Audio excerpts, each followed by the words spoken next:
अरे अरे बस करो, बहुत हो गया नहाना, अब घर चलते हैं, मुझे तो ठंड लगने लगी है। उसका इतना कहना था कि समायरा और नूर ने हाथों से ही उसके ऊपर पानी डालना शुरू कर दिया। तू बहुत जल्दी उकता जाती है, आज तुझे जाने नहीं देंगी। जब तक हमारा दोनों का मन नहीं भर जाता पानी में खेलने से, तब तक तू भी नहीं जाएगी। अभी समायरा इतना ही बोली थी कि नूर को पानी के अंदर किसी की आहट महसूस हुई, जिससे उसके चेहरे का रंग उड़ गया। वो थोड़ा पीछे हटी। उसने एक बार समायरा को देखा जो फलक के ऊपर पानी डाल रही थी। नूर की बेचैनी उसको दिखाई नहीं दे रही थी। देखते ही देखते नूर को किसी विचित्र शक्ति ने पानी के अंदर खींच लिया। पानी में तेज शोर हुआ तो फलक और समायरा ने पीछे मुड़ के देखा। अब सिर्फ नूर के बाल ही उनको नजर आ रहे थे, जो पल भर में ओझल हो गए। अरे ये नूर कहाँ गई? नूर कहाँ गई? हाँ नूर कहाँ हो? कहाँ हो तुम? अरे मजाक मत करो, ऊपर आओ। देखो मैं जानती हूँ तुम हमारे साथ मजाक कर रही हो, अब और न सताओ और बाहर आ जाओ, जान हलक में अटक गई है। समायरा के बोलने का कोई फायदा नहीं था, क्योंकि नूर अब गायब हो चुकी थी।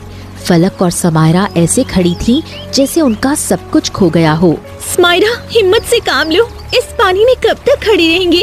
हमको बाहर निकलकर किसी से मदद लेनी होगी। नहीं नहीं, मैं अपनी सहेली के साथ यहाँ आई थी और उसी के साथ बाहर जाऊंगी पानी से। जब तक वो लौट कर नहीं आती तब तक नहीं जाऊंगी। समायरा के सिर पर जैसे पागलपन सवार हो गया। फलक हिम्मत करके उसको पानी से बाहर लाई।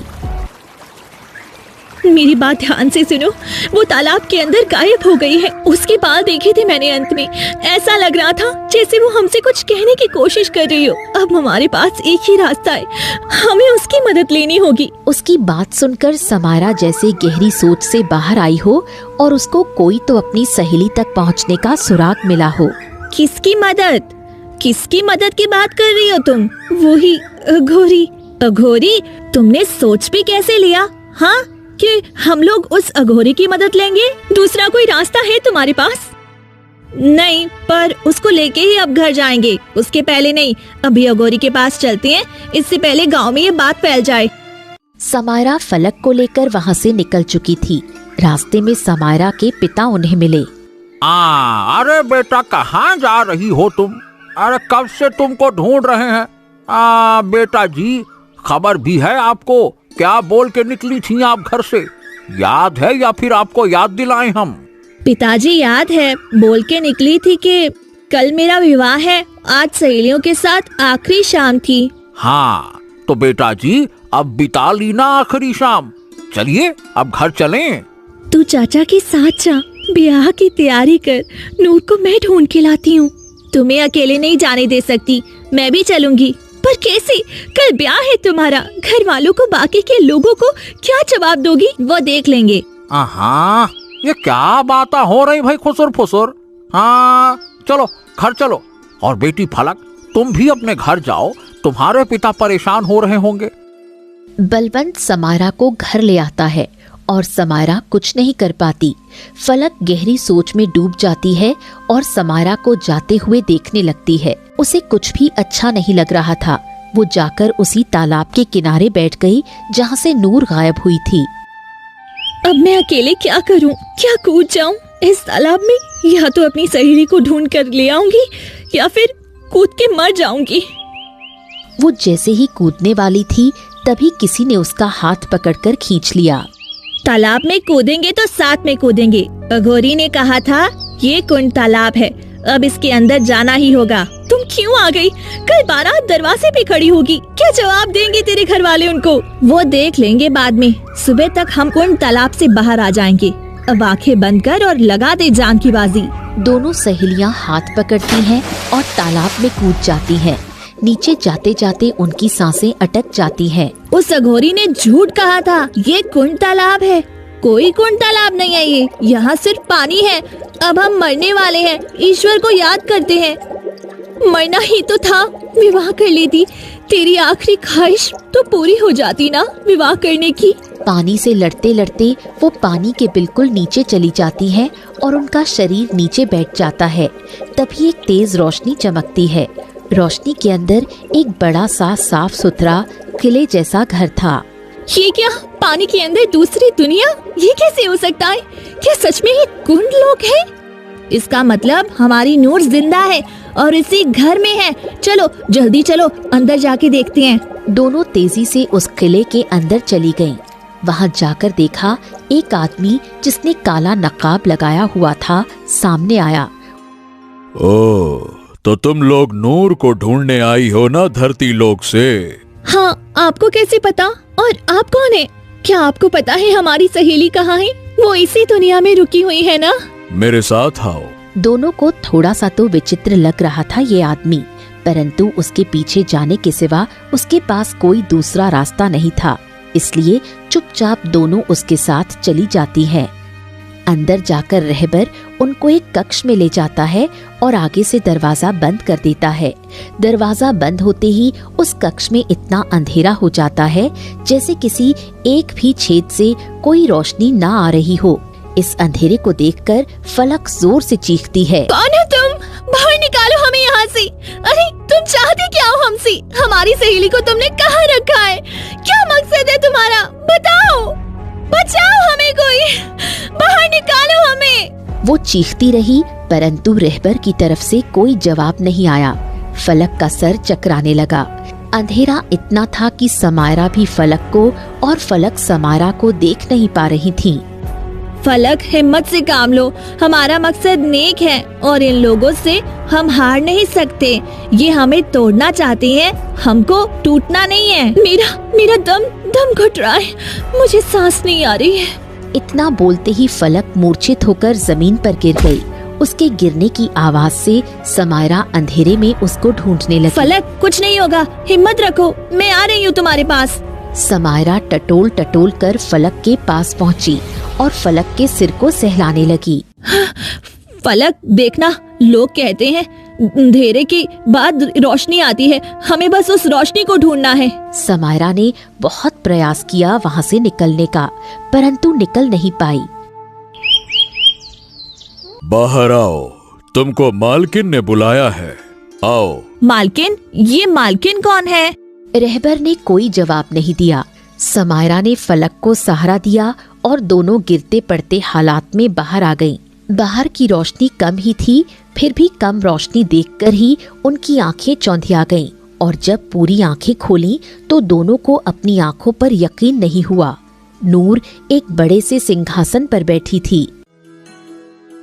फलक, देखना, हमारी सहेली मिल गई।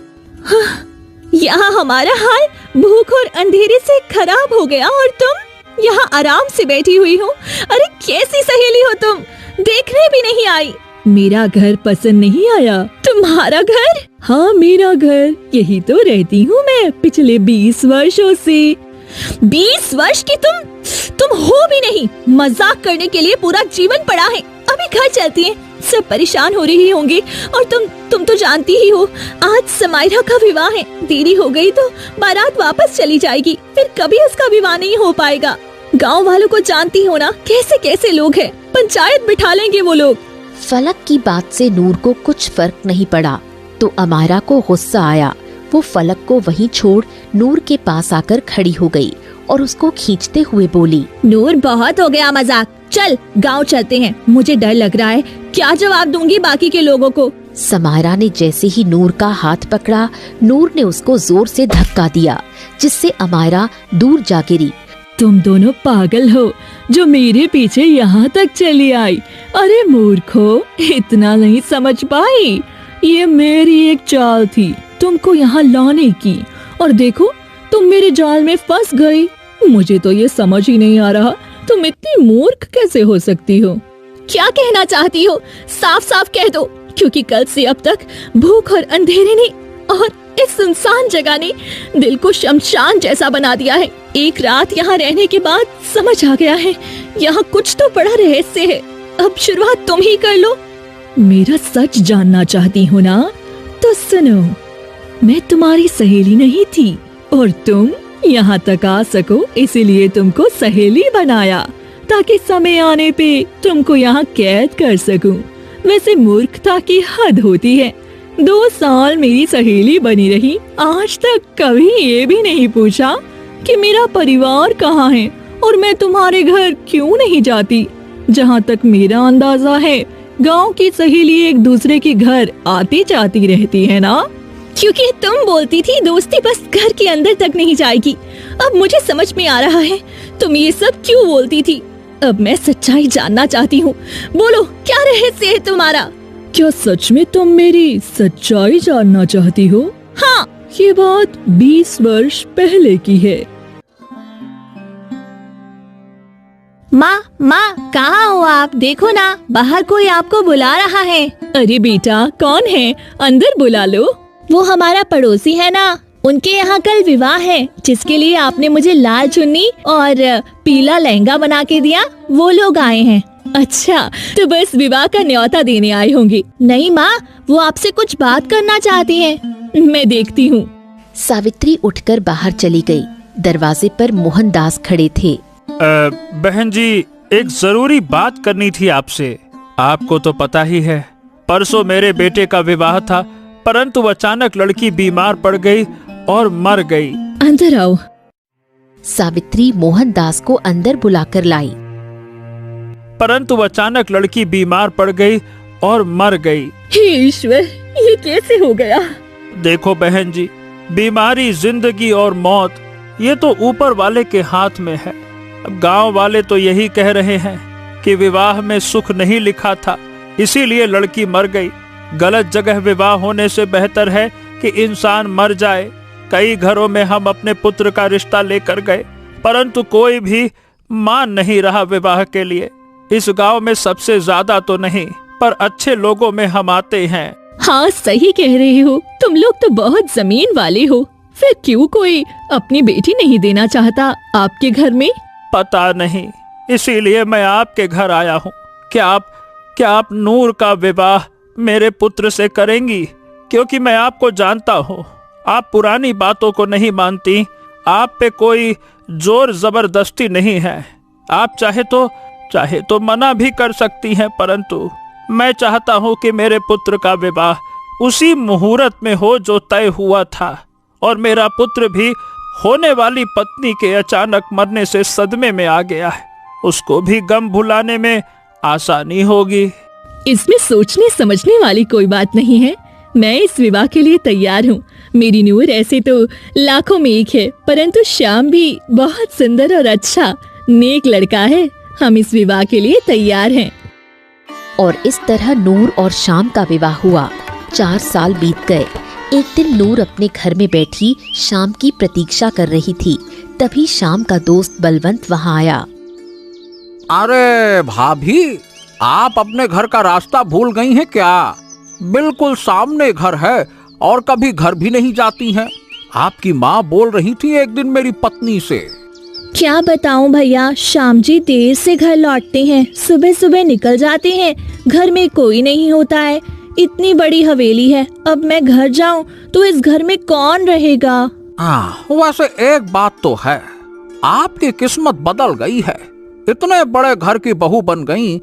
आपके यहाँ तो अनाज भी 6 महीने का 12 महीने खाना पड़ता था। सच कह रहा हूँ ना? नूर को ये सारी बातें अच्छी नहीं लगी, फिर भी उसने कुछ नहीं कहा। वैसे भाभी, आपके दिल में कभी ख्याल नहीं आता कि इतने सारे पैसे लेकर कहीं भाग जाएं? अरे ये मेरे पति हैं, मैं उनके पैसे लेकर कहाँ भागूं? उनका जो है वह मेरा अपना ही है, मेरे अलावा उनका कोई भी नहीं है। बाबूजी भी जब से गए हैं तब से सारी जिम्मेदारी इन्हीं के ऊपर आ गई है। बलवंत वहाँ से चला गया और घर आकर अपने छोटे भाई सोहम से सारी बात कही। क्या कहना चाहते हो? साफ साफ कहो आप। अरे सोचा था कि नूर से विवाह करूंगा, पर नूर की माँ ने सही जगह हाथ मार लिया। समय से पहले ही श्याम से उसका विवाह कर दिया। अरे जब तक हम खाने कमाने लायक हुए तब तक श्याम ने बाजी मार ली। नूर, अरे नूर जैसा उसका नाम है ना, उससे भी कहीं ज्यादा नूर है उसके चेहरे पे। हमारी पत्नी तो ऐसी लगती है उसके सामने जैसे नौकरानी हो। अरे भाई देखो, जिसके पास जैसा धन वैसी तकदीर। अब जितना हमारा काम है ऐसी हमें पत्नी मिल गई, और वैसे भी माँ मेरा विवाह करने को बोलती थी नूर से। आप क्यों इतना जल रहे हो? मुझे तो कोई फर्क नहीं पड़ा नूर से, उसके विवाह से, उसके पति से। आपको क्यों इतना पड़ रहा है? अरे देख, तेरा विवाह करने का माँ बोलती थी, बड़ा मैं था, इसीलिए विवाह के बारे में कि नूर से मेरा विवाह हो जाए मैं ही सोचता था। मैंने ही सपने पाल के बैठे थे, क्या कहूँ मैं। बलवंत अजीब सा मुंह बनाकर बाहर की ओर चला गया। वो अपनी जलन को छुपा नहीं पाया, कुछ तो चल रहा था उसके मन में। वो चलते चलते घर के बाहर आ गया और एक जगह बैठ गया। ये नफरत की आग इतनी जल क्यों रही है? मेरे मन में ऐसा लग रहा है कि मैं क्या कर डालूं। अरे जिस लड़की को पसंद किया उसी का विवाह बिल्कुल घर के सामने हो गया। दूर होता तो उसकी खुशी से फर्क नहीं पड़ता, आंखों के सामने अपने प्यार को किसी और के बाहों में किसी और के साथ। वाह! तभी उसकी नजर शाम पर पड़ी, जो बड़े सुकून से घर की ओर जा रहा था। ये होता है सुकून। हाँ, जब पैसा और पत्नी दोनों अच्छे हों तो मर्द के चेहरे पर सुकून उभर ही आता है। ससुरा, ये सुकून तो हमें कभी नसीब नहीं होगा। घर जाओ तो हमारी पत्नी की शक्ल कुछ तो बुरी है ही, और कुछ वो बुरी बना लेती है मुझे देख के। अब इंसान करे तो करे क्या? इंसान अपना दुख तो सह ले, पर ससुरा इस श्याम का सुख सहा नहीं जाता मुझसे। बलवंत अपना गुस्सा सह नहीं पाया। वो अपनी जगह से उठा और उसने शाम के सिर पर एक ईंट से वार किया, जिससे शाम एक बार में ही गिर गया। बलवंत का गुस्सा इतना बढ़ गया था कि उसको ये पता ही नहीं लगा कि वो क्या कर रहा है। देखते ही देखते उसने शाम के सिर पर कई बार ईंट से वार किया और शाम मर गया।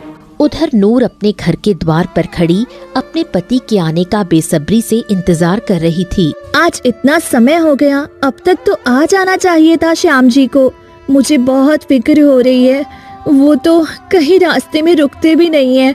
एक बार देख के आती हूँ गांव के बाहर, जब तक आएंगे नहीं मुझे चैन नहीं मिलेगा। नूर का दिल अब पूरी तरह से बेचैन था।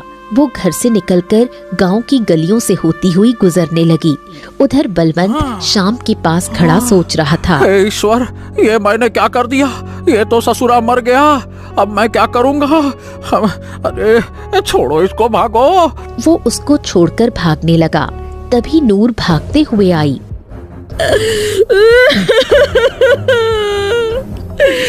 बलवंत, तुमने मेरे पति को मार डाला। अरे ससुरा श्याम तो मारा गया, नूर ने भी देख लिया। अब तो ये मुझे सजा दिला कर रहेगी। अब मैं क्या करूं, क्या करूं, क्या करूं, क्या करूं? ऐसा नहीं हो सकता, आप मुझे छोड़ के नहीं जा सकते। मैं आपको खो नहीं सकती। आपके सिवा मेरा दुनिया में कोई भी नहीं है। मेरा सुहाग गुजर नहीं सकता। उठिए, उठिए। उठिए। हाँ, अभी ये जब तक अपने विलाप में है तब तक तो ठीक है। जब ये होश में आएगी तो मुझे सजा जरूर दिलाएगी। इसका कुछ न कुछ तो करना पड़ेगा, करना पड़ेगा। क्या करूं, क्या करूं, क्या करूं? वो भागकर सोहम के घर आया। हाँ, सोहम! अरे सोहम, दरवाजा खोल! अरे सोहम, दरवाजा खोल!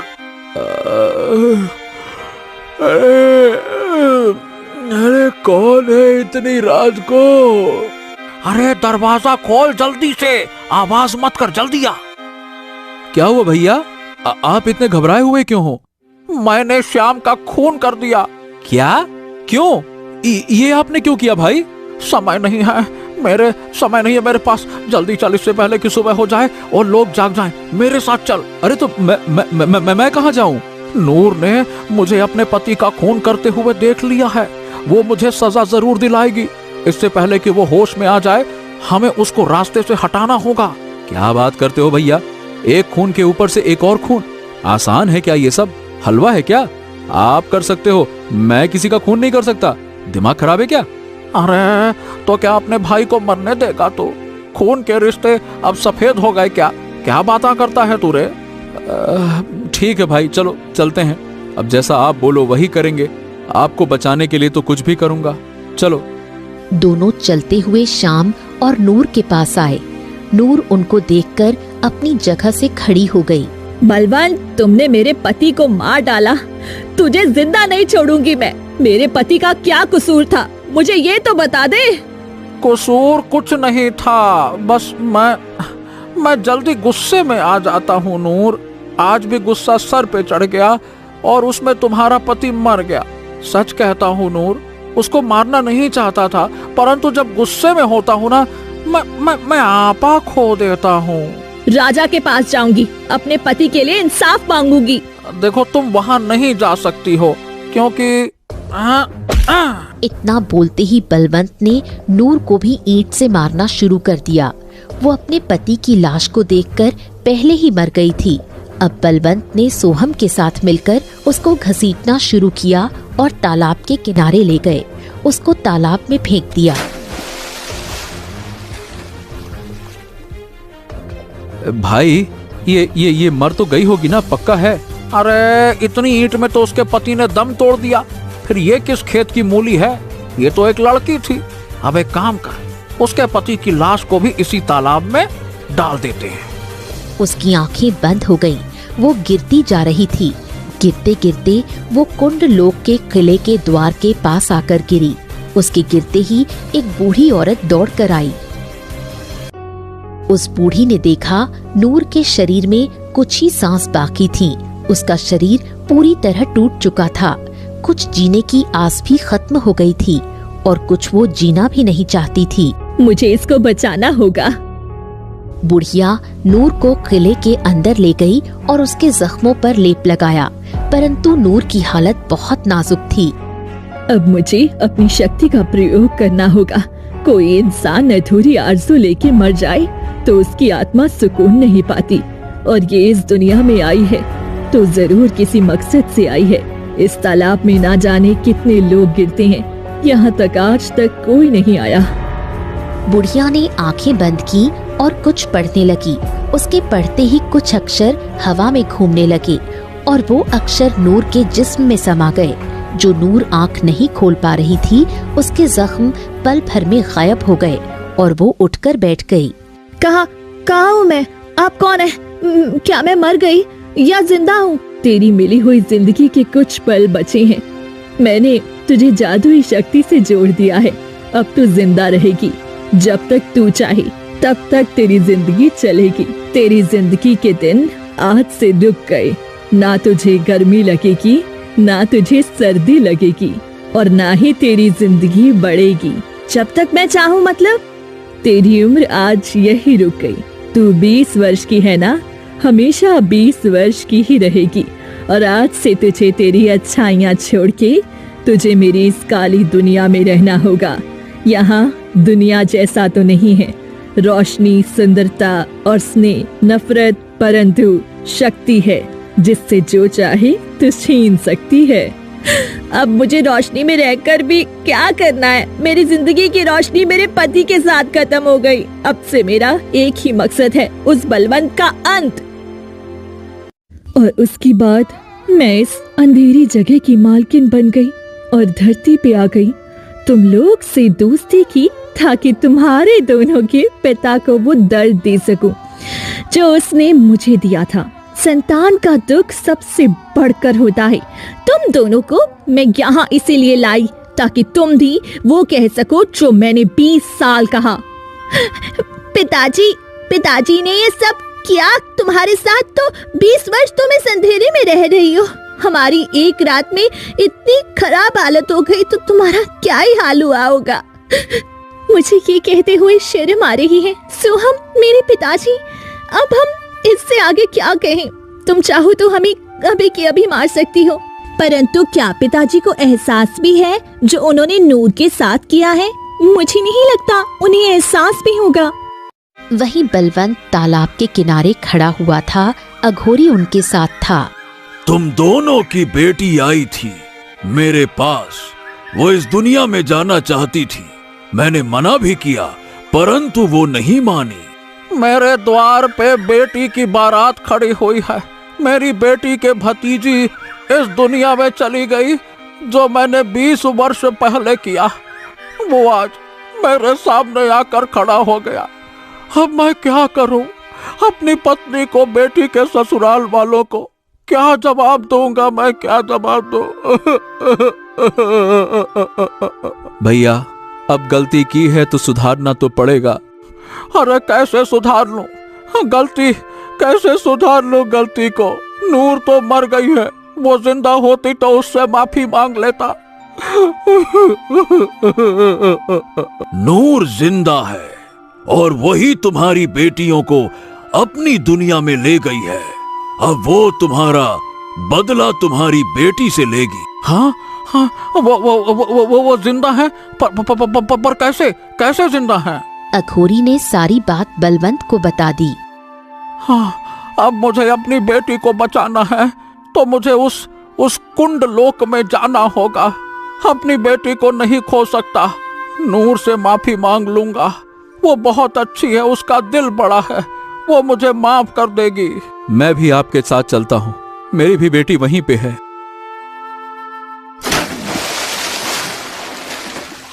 दोनों कुछ ही देर में कुंडलोक पहुंचे और नूर के पैरों में गिर गए।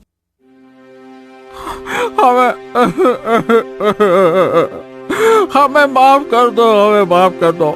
हमसे गलती हो गई थी, जो हमने किया वो जानबूझ के नहीं किया। बलवंत को अपने पाँव में झुका देख नूर को वो 20 वर्ष याद आ गए। एक एक पल कैसे जिए थे उसने ये दिन। वो गहरी सोच में थी।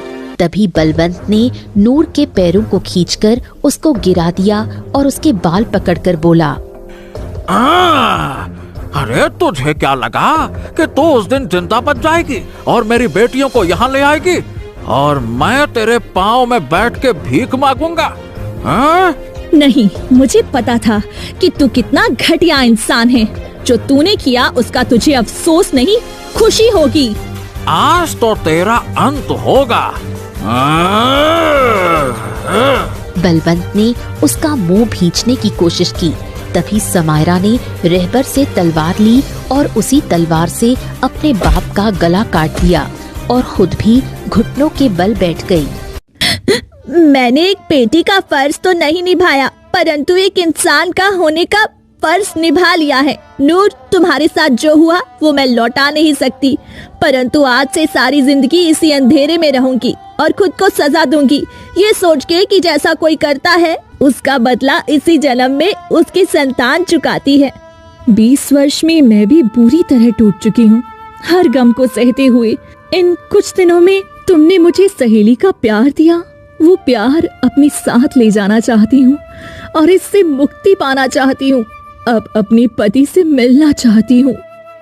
नूर ने वही मंत्र पढ़े जो बुढ़िया ने पढ़े थे और धीरे धीरे उसके अंदर से वो अक्षर निकल गए और नूर ने दम तोड़ दिया। उसकी दुनिया खत्म हो गई। सोहम, फलक और समायरा तालाब के बाहर धरती पर आ गए।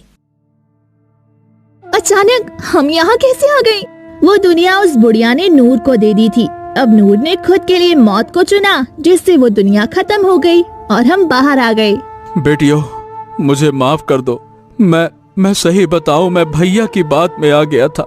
फलक और समायरा जैसे सोहम की बात सुन ही नहीं रही थी। उनकी आंखें उसी तालाब में नूर को ढूंढ रही थी, जैसे उनकी पूरी दुनिया उसी तालाब में खत्म हो गई हो। उनकी आंखों से आंसू बह रहे थे।